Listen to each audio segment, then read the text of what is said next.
pessoal, bem-vindos de volta à disciplina de inspeção e tecnologia de produtos de origem animal. Hoje falaremos da microbiologia da carne, estudaremos os micróbios. Micróbios não tem medo de nada. E aí, para quando você se sentir sozinho, lembre-se que milhões de bactérias estão aí presentes no seu corpo e elas dependem de você para serem vivas. Para elas você é o mundo. Pessoal, os micróbios, essas microvidas, elas podem ser vírus, bactérias, fungos, e elas estão presentes na carne. Teoricamente, a carne é estéril.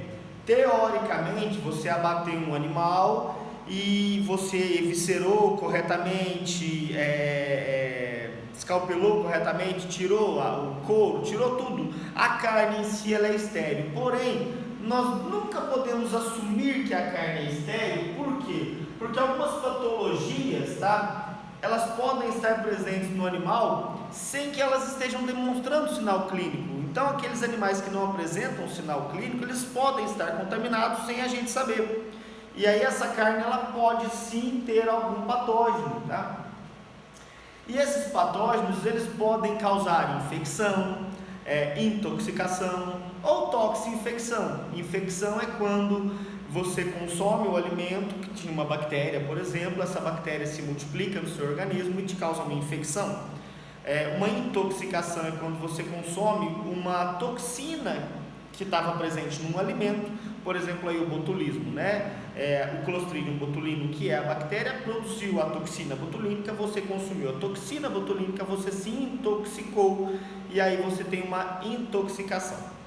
E a toxinfecção é quando bactérias se multiplicam no seu organismo e, além de tudo, produzem toxina. Para facilitar para vocês, uma infecção, você comeu um pastel aí e aí você foi passar mal no dia seguinte, teve febre e tudo mais, você está com uma infecção.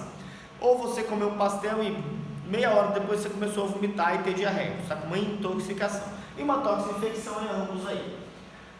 Esses micro-organismos que podem causar aí a contaminação da carne, eles estão presentes tanto na pele, trato respiratório, trato reprodutivo, no ambiente, de maneira geral em qualquer lugar. Lembrando que para a gente aqui o importante, além dos, obviamente, animais doentes, são os portadores assintomáticos. No animal vivo, o corpo tem várias barreiras para evitar que o animal fique doente.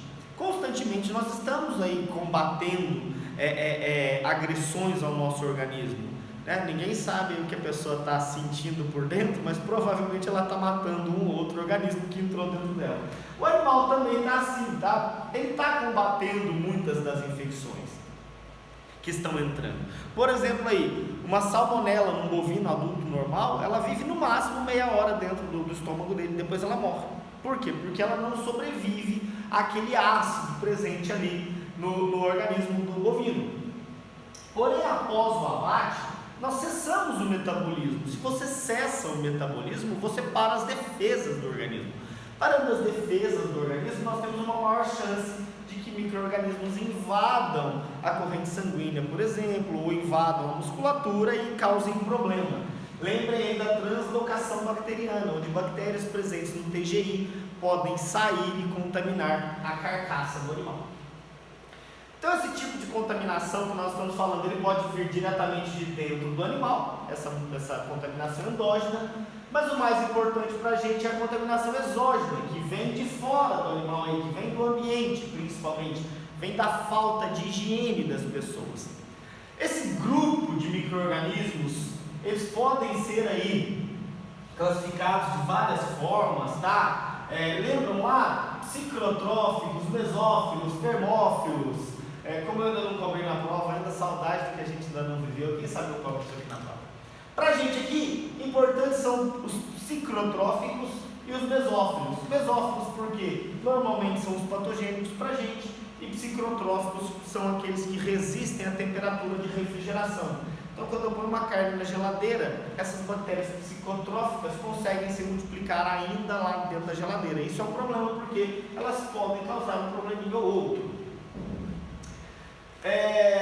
Esses micro-organismos, que eu falei que estão presentes em vários locais aí, os da pele, por exemplo, aí, eu tenho enterobactérias, alguns bacilos, fungos, salmonella, E. coli, de acordo com a época do ano, eu posso ter animais com mais ou menos carga microbiana na pele, porque eu tenho animais que, por exemplo, no frio eu vou ter mais bactérias psicotróficas na pele do animal.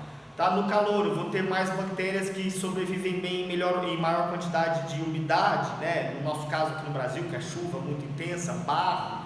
Então eu vou ter isso tudo aí. No TGI, por exemplo, eu tenho vários micro-organismos. Nas fezes eu tenho vários micro-organismos. Quero mostrar para vocês que são vários que estão presentes em todos os locais e que a melhor forma de evitar a contaminação é higiene. Precisamos de higiene. No ar eu também tenho vários. O do ar aqui é importante, principalmente lá no abatedouro, você ter aquela circulação de área limpa, separada de área suja. Então o animal chegou e ele vai ser morto, né, abatido. Então esse animal está na área suja, porque a pele dele está cheia de contaminantes, ele vai regurgitar, ele vai defecar, então vai sujar aquele ambiente. Na hora que eu tirar o couro desse animal, o que entrou para dentro lá é só a carcaça. A carcaça, teoricamente, ela está estéril, então ela está indo na área limpa. Agora, se eu tenho um funcionário que veio aqui, pisou na bosta, aí ele foi lá, passou por dentro daquele ambiente limpo, e tinha um ventilador que bateu lá naquelas fezes no chão, levantou aquele arzinho com bactérias, aquilo caiu na carcaça. Esse tipo de coisa é errado, nós temos que prestar atenção nisso. Esses micro-organismos, né, eles são indesejáveis. E esses indesejáveis eu tenho dois tipos, os deteriorantes e os patogênicos. Esses deteriorantes, tá, eles vão estar presentes na carne e não tem o que fazer. Já os patogênicos eu não quero que esteja na carne de jeito nenhum. Esses agentes de deterioração, né, esses deteriorantes, eles normalmente precisam de alta umidade para poder sobreviver. Isso é importante por quê? Porque já que eles estão presentes na carne naturalmente, eles estão presentes no TGI, eles vão estar presentes. São eles quem, no animal quando morre naturalmente aí na natureza, são eles quem vão degradar a carne. Então eles precisam daquele suquinho que a carne tem. E eu tenho que prestar atenção nisso porque eles vão estar presentes. E eu posso, por exemplo, através da adição de sais de cura, evitar a ação desses micro-organismos. Legal, né? Já os patogênicos, eles são importantes porque eles causam doença na gente. Zoonoses, principalmente aí, tuberculose, brucelose, salmonelose, listeriose, clostridiose. Essas zooses todas são problemáticas. Eu também tenho micro-organismos que são benéficos. Por exemplo, os agentes de fermentação, que nós temos alguns aí, agentes de fermentação. Eles são importantes para fazer, por exemplo, um salamin, tá? Então aí eu preciso de uma carne que ela é fermentada, então eu preciso de alguns micro-organismos que vão fazer essa fermentação. Quero fazer um pão, eu preciso de um micro-organismo fermentador. Eu quero fazer um iogurte, eu preciso de micro-organismo fermentador. Então nem sempre bactérias são ruins, porém as que são ruins eu preciso evitar ou controlar a sua presença. Voltando aqui na deterioração da carne, então nós sabemos que a carne ela se deteriora automaticamente por via autolítica, as enzimas celulares elas vão se destruindo, né, destruindo a célula, oxidativamente também, e através desses micro-organismos deteriorantes que eu falei aí, que é a nossa ação microbiana. Nosso objetivo, portanto, para essas bactérias deteriorantes é evitar, tá? Que elas se multipliquem, evitar que elas se proliferem, tentando reduzir tanto a sua quantidade, né, quanto a sua velocidade de multiplicação. Obviamente que esse objetivo ele deveria ser a ausência total na carne. Dos deteriorantes, o objetivo deveria ser a ausência total, mas é impossível. Por quê? Porque essas bactérias deteriorantes estão presentes na carcaça, então eu não consigo me livrar delas. Porém, as bactérias patogênicas, o objetivo ideal é que elas não estejam na carne de jeito nenhum. Por quê? Porque elas são patogênicas. Por exemplo, aí, Staphylococcus aureus, Clostridium perfringens, Listeria monocytogenes. O ideal é que eu não tenha nenhuma. Porém, algumas delas, por exemplo, o aureus e o perfringens aqui, eu até posso ter um ou outro, desde que seja numa quantidade pequena. Já salmonella e listeria eu não posso ter de jeito nenhum. a salmonela eu não posso ter na carne. Por quê? Porque elas são agentes muito patogênicos, isso é problemático. Então, o nosso controle de qualidade aí como veterinários visa impedir, no caso de deteriorantes, que essas bactérias se multipliquem, no caso de patogênicas, que elas apareçam na carne, que elas contaminem a carne. Nós fazemos isso através da aplicação de boas práticas de fabricação, BPF, através de programas de autocontrole, PAC, através de procedimento padrão de higiene operacional, PPHO, através da análise de perigos e pontos críticos de controle, né, APPCC, o que mais que eu estou esquecendo? Bem, e POP, né, procedimentos operacionais padrão. Qual que é a ideia, né? A ideia de tudo é reduzir a contaminação ou impedir a multiplicação. Independente aqui de ser deteriorante, patogênico ou não, eu quero evitar que essas bactérias cheguem à carcaça. Então você, veterinário, que vai avaliar um PAC, vai ver se a qualidade da água está aceitável, se a água está clorada, se a câmara fria está atingindo a temperatura correta, está refrigerando corretamente, se o funcionário está lavando a mão corretamente após usar o banheiro. Isso tudo aí faz parte do nosso controle de qualidade. Então vamos mais especificamente aí nos micro-organismos deteriorantes. A carne oferece boa condição para o crescimento deles, tá? Por quê? Tem alto teor de proteína e alta umidade, o que é fonte aí de aminoácidos para esses micro-organismos e de água. Então, sabendo disso, a nossa ideia aí é tentar ao máximo reduzir a presença deles. Vamos começar então com os deteriorantes mesófilos. Eles alteram o odor, o sabor e o aspecto da carne. Então eles não causam doença, mas eles alteram o odor, o sabor e o aspecto. Começaremos aí pelas enterobactérias, é uma família, tá? Ela degrada rapidamente aquela carne que não foi refrigerada. Os principais exemplos aí que eu tenho, Proteus e Klebsiella. E claro, os coliformes. Os coliformes são da família Enterobacteriaceae.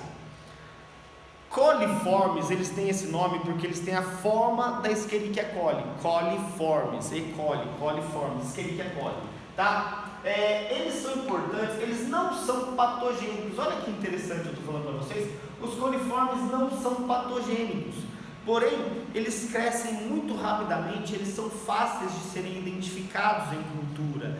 Então eles são usados como indicadores higiênicos sanitários da carne. Se crescer coliforme é porque outros agentes cresceram também, e isso é um problema. Então os coliformes eles são usados como indicadores, e isso cai na prova. Esses coliformes eles podem ser divididos em dois: os coliformes totais, ou seja, todos os coliformes ali que cresceram, eles indicam diretamente o grau de higiene da carne. Porém eu também tenho os coliformes fecais. Os coliformes fecais são aqueles que nos indicam que houve contaminação fecal da carcaça, certo? Então, se houve contaminação fecal e cresceu o coliforme fecal, pode ter crescido outro micro-organismo que estava ali presente no intestino e que pode estar contaminando a carne, por exemplo, a salmonela? Sim, senhor. Então, eu preciso saber o que fazer, talvez descartar essa carcaça porque eu tive a presença de coliforme fecal. Então, ele também é utilizado como indicador sanitário da carne, principalmente por falar aqui que eu tenho contaminação da carcaça por fezes. Isso cai na prova, já anotou aí? Eu também tenho os clostrídios. Os clostrídeos aí são deteriorantes mesófilos, né? Eles são habitantes naturais do intestino do animal. Porém, alguns deles, estarão presentes, mas eles não causam tanto problema se a gente parar para pensar na nossa carne normal. Ele vai causar mais problemas em produtos embutidos. Por quê? Porque a presença deles em produtos embutidos, eles são anaeróbicos. A presença deles aí em produtos embutidos, às vezes embalados, a vácuo aí, como eles se multiplicam na ausência de oxigênio, aí eu vou ter o crescimento desses clostrídeos aqui. No caso, por exemplo, o Clostridium botulino, aí eu posso ter problema. Então eu tenho aí os dois principais, o Clostridium perfringens e o Clostridium botulino, tá? Eles são problemáticos, principalmente porque eles se multiplicam em ausência de oxigênio. Além dos deteriorantes mesófilos, eu tenho os deteriorantes psicotróficos. Os psicotróficos, aí o principal deles é da família das pseudomônias, as pseudomonas, tá? Elas são proteolíticas e lipolíticas, ou seja, elas quebram a carne, quebram a gordura, elas que formam aquela capinha de gordura meio melada que eu tenho, por exemplo, no presunto que fica na geladeira. Essas bactérias, elas sobrevivem bem à temperatura de refrigeração. Então isso é um problema porque mesmo você resfriando a carne, ela continua crescendo, se multiplicando. E elas podem aí degradar a carne, tá? E através dessa degradação, promover um cheiro estranho que vem aí da formação de compostos com enxofre. Lembra da coloração da carne aí que forma sulfeto de hidrogênio? Então, ela se interage, esse sulfeto de hidrogênio interage com a mioglobina, promovendo aí aquela sulfa-mioglobina, lembram disso? Promovendo essa coloração verde, esse cheiro meio estranho.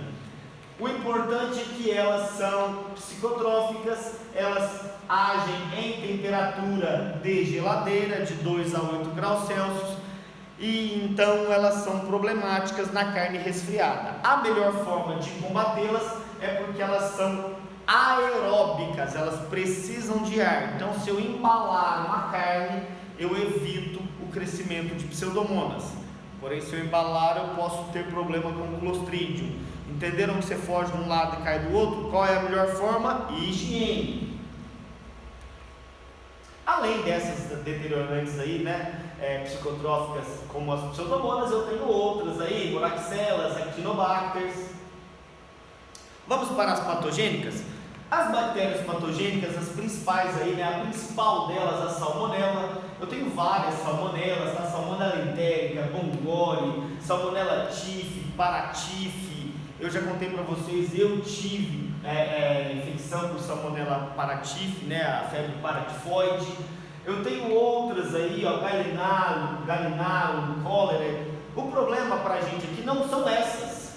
Porque essas nós conhecemos, elas são relativamente fáceis de se combater e nós combatemos até lá na granja. Aqui, ó, eu tenho um combate efetivo de algumas salmonelas diretamente lá na granja, pensando em frangos e suínos. O problema é que eu tenho inúmeras salmonelas que nós chamamos aí de salmonelas inespecíficas, porque nós nem sabemos quem é, às vezes, e ela está contaminando o alimento aí e desencadeando doenças. E essas doenças podem ser graves, a salmonelose pode ser grave aí no ser humano. São várias as formas de contaminação, certo? O animal que tem a salmonela no intestino ali, que elimina nas fezes, aí eliminando nas fezes contaminou o alimento, por exemplo, e a gente se contamina, ou contamina a indústria, tá? Aí no abatedouro ali contamina a indústria, ou a ração contaminando diretamente o animal. Nossa, então se eu fornecer uma ração com salmonela, eu posso contaminar o animal com salmonela? Pode. Na água ali, ó, no pré-chiller, na água de resfriamento da carcaça de frango, por exemplo, repara aqui, ó, o abatedouro A e o B, como é que a contaminação sobe antes e depois do congelamento através do chiller. Olha que legal. Então, legal nada, né? Olha que problemático. Então eu tenho um problema aí com a contaminação por salmonela em abatedouro de carne de frango. Preciso prestar atenção nisso. Essas salmonelas, elas são mesófilas. Lembra que eu falei para vocês que as patogênicas são quase sempre mesófilas, certo? Elas não gostam muito aí de resfriamento, elas não gostam muito de pasteurização. Por quê? Porque elas vivem bem a temperatura ambiente. Porém, elas, se eu refrigerar, tá, eu não mato elas, mas eu evito o seu crescimento, que já é uma coisa boa. Então, qual é uma forma útil de se controlar salmonela? Refrigerando a carcaça, tá? Então, olha só, refrigeração é bastante efetiva, e isso cai na prova. Além dessa refrigeração, alguns ácidos orgânicos, eles podem ser efetivos no combate à salmonela. Lembra que eu falei que a salmonela cai no intestino do bovino aí, no estômago do bovino, e ela meia horinha ali, ela é eliminada, né? Ela é eliminada, morta. Então, se eu pegar, por exemplo, aí, ó, ácido cítrico, ácido lático, ácido propiônico, acético, vinagre, aí jogar na carne, eu posso eliminar essa salmonela. Isso também é uma coisa efetiva. Interessante perguntar isso na prova também, né? O que eu quero que vocês guardem da salmonela é: se o animal acabou de se contaminar pela salmonela e foi abatido, então a salmonela está ali dentro dele e o organismo não tem mais essa capacidade de matar a salmonela, e durante a evisceração a pessoa cortou o intestino e isso caiu na carcaça. Você, médico veterinário, vira e fala: lava a carcaça que está tudo certo. Não, você contaminou a carcaça e vai ter problema. Então essa carcaça que está contaminada, você faz o que? Descarta pelo menos a parte onde caiu as fezes, com uma margem de segurança. A salmonela, ela pode sobreviver em alimentos desidratados, ou seja, ela vive até em baixa atividade de água. Isso é problemático por quê? Porque sabe aquela carne de sol desidratada? Então a salmonela pode viver até nela. Sabendo disso, o ideal é que sempre refrigere a carne para evitar a multiplicação da salmonela e, o mais importante, evite que a salmonela contamine a carne. Além da salmonela, eu tenho o Staphylococcus. Ele é importante porque ele produz aí enterotoxinas. Essas enterotoxinas causam intoxicação e o mais importante é que essa bendita enterotoxina é termoestável. Então, mesmo que você pasteurize uma lata de alimento, por exemplo, tá? Pode acontecer da toxina ficar ali e causar problema no ser humano. O Clostridium perfringens, ele também está aqui nesse caso. Ele é um habitante normal do intestino dos animais. Sendo anaeróbio restrito, ele ele não cresce quando a carne está exposta ao ar, mas ele é problemático, portanto, nas carnes embaladas. Já falei isso, estou repetindo. Onde mais ele é importante? Nas carnes enlatadas, atum, sardinha, salsichas, tá? Jerky beef, isso tudo aqui o Clostridium perfringens é importante. Ele é importante também em grandes peças de pernil, porque o meio ali do pernil, o sal não conseguiu. Quando eu peço no presunto ali, tá? Quando eu estou fazendo presunto, eu joguei sal na parte externa, mas eu não sangrei bem esse suíno, então eu tinha ali clostridiums que saíram do intestino, caíram na corrente sanguínea, contaminaram profundamente a carcaça ali, então contaminaram profundamente a musculatura do pernil. Como ali não está chegando mais oxigênio, eles começam a se reproduzir e podem causar problema. Então eu tenho várias formas de controlar o Clostridium, lembrando que o principal método aí é evitando contaminação por fezes, sangrando bem o animal, empregando boas práticas de fabricação, pontos críticos de controle. A Escherichia coli, apesar de eu falar para vocês que os coliformes não causam problema, a Escherichia coli normalmente não causa problema. Eu tenho um grupo de Escherichia coli, né, que é a 0157 de bandido, ela gosta de cara comprometido. Ela aqui também é problemática para a gente. Por que ela é problemática? Porque ela é capaz de causar aí diarreia hemorrágica, síndrome urêmica em crianças. Então, a Escherichia coli ela é famosa por contaminar e causar diarreia com sangue, principalmente em crianças. Bem, vimos as principais bactérias aí. Vamos rever aí, ó. Pseudomonas importantes porque elas sobrevivem em temperatura de geladeira. Salmonela, porque causa problema seríssimo. O Clostridium perfringens, o Clostridium botulinum, que eu já cansei de falar para vocês, tá? De maneira geral, como é que ocorre a disseminação dessas bactérias durante o abate? Bem, durante o transporte, o estresse pode favorecer a baixa imunidade, portanto pode favorecer a translocação bacteriana, então bactérias saem do intestino para a corrente sanguínea, isso é um grande problema. Além de tudo, esses animais durante o transporte eles se sujam mais, né? Sujeira fezes e cai no caminhão e caga, um suja o outro. A sangria não correta também é uma grande fonte de contaminação. A escaldagem Está passando um animal, aí depois passa outro, naquela carcaça que estava toda suja, então contaminou aquela água, então isso é um ponto crítico de controle. Tá? A esfola, debelagem, penagem, mesma coisa, um ponto crítico de controle. A evisceração também um ponto crítico de controle, por quê? Porque eu vou abrir a carcaça do animal e retirar os intestinos, então se o intestino rasgar, ou se eu não ocluir bem o reto, ou não ocluir bem o esôfago, eu vou ter contaminação bacteriana ali, principalmente aí salmonela, isso é um problema. Óbvio que no resfriamento, se a carne demorar muito para se resfriar, eu vou ter aí um crescimento bacteriano que vai me causar problema. Bem, e quais são os padrões microbiológicos que são utilizados aí? O padrão microbiológico, de acordo com a Anvisa, ele traz o tipo de alimento, o micro-organismo, a quantidade que eu tenho que ter de amostra e o número de amostras, quantas podem estar contaminadas ou não, né? E o mínimo e o máximo permitido. Vamos entender melhor aí, ó. Por exemplo, esse alimento A aqui, eu estou procurando salmonela em uma amostra de 25 gramas. Quantas amostras eu preciso ter? 5 amostras. Quantas podem estar contaminadas? Nenhuma. Simples assim. Então, se está contaminado, cai fora. Para esse alimento B aqui, ó, Listeria monocytogenes, eu pego 10 amostras de 1 grama. Eu pego 10 amostras, certo? Quantas podem estar contaminadas, certo? Com até peraí que eu errei aqui. No alimento B, nenhuma unidade amostral, 0, pode apresentar resultado maior que 10,2, tá? Então aqui, ó, no alimento A, nenhuma pode estar contaminada com nada. No alimento B, nenhuma pode estar contaminada com mais de 1000 Listeria aí, tá? Por amostra. Nenhuma pode estar contaminada com mais de 10, com mais de 1000.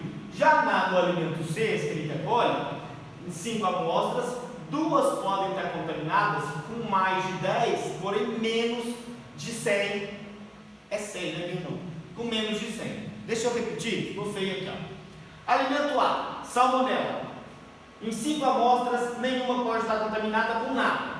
No alimento B, em 10 amostras, nenhuma pode estar contaminada com mais de 10:2. No alimento C, nenhuma pode estar, 2 podem estar contaminadas com mais de 10, mas nenhuma pode estar contaminada com mais de 10:2. Então, no alimento A aqui, ou é aceitável ou é inaceitável. No B também, ou é aceitável ou inaceitável. No C eu tenho alimento ótimo, bom e ruim. Beleza?